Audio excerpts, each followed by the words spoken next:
to Gino Auriemma to Rebecca Lobo, whose celebrated careers I had regularly chronicled and critiqued. Rare in a life of 65 years is a gathering so inclusive, except I suppose one's funeral. But from the time I was notified of the Gowdy Award in February 2017, I found myself trying to minimize it, half joking that I must not have insulted or alienated enough people within the basketball establishment that would grant such an honor. My young adult sons, in whom I had instilled a love of the game, wouldn't hear it, disabusing me of that self-shielding sentiment with their enthusiasm and pride. For no better reason than it was so important to them, it had to be for me as well. And the closer it got, the more significant the award seemed to become, and the more anxious I was.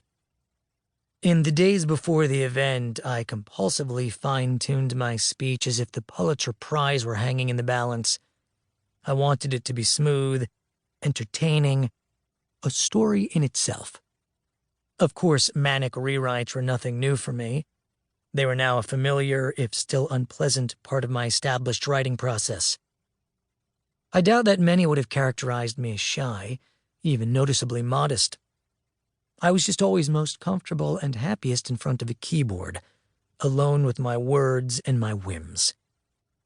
And while I'd had some experience speaking to audiences for one professional reason or another, I just never fancied the spoken word as my strength, the spotlight as my friend. The speech was formatted to be no longer than 5 minutes, though I'd been told by prior winners and a few basketball officials not to worry if I exceeded the requested limit. Just avoid Peter Vesey territory, they said. A one-time colleague of mine at the New York Post, in 2009, Vesey had droned on for roughly half an hour before no less a luminary than Jordan walked out, music was cued, and the mic was cut. Given that precedent, I actually wasn't too concerned about the length of my speech. But I had been forewarned that there was to be no teleprompter, as there would be the following night at the nationally televised show for the induction of players and coaches. Naturally, I didn't want to read the speech at the expense of eye contact with the crowd, nor did I want to lose my place and stutter myself into a state of babbling incomprehension. Hence, my nerves. Falling asleep, I had visions of fumbling the papers while the crowd murmured uneasily and my embarrassed sons slouched in their seats. Practicing in front of Beth, each attempt short-circuited by a glitch that elicited convulsive laughter or a string of profanities, was driving us both nuts. So I took her sound advice. I called Michelle, who began by telling me to relax. I would be fine no matter what. She also knew me well enough to guess that such a promise was a waste of her breath. An hour later, an email landed, in all uppercase letters, as were all of Michelle's messages, legibly shouted to get my attention. Harvey, why not try reducing your speech to bullet points and practice with just that outline instead of trying to read and look at the audience? It may just sound more sincere.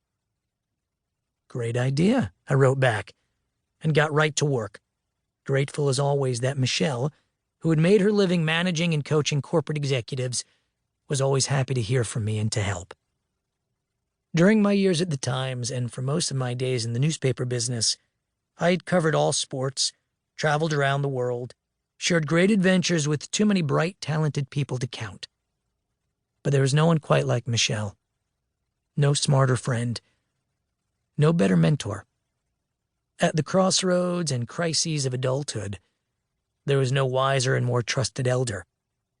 Her little speech tip was but a tiny example of the times she had been a lifesaver for me in a multitude of more challenging life crises.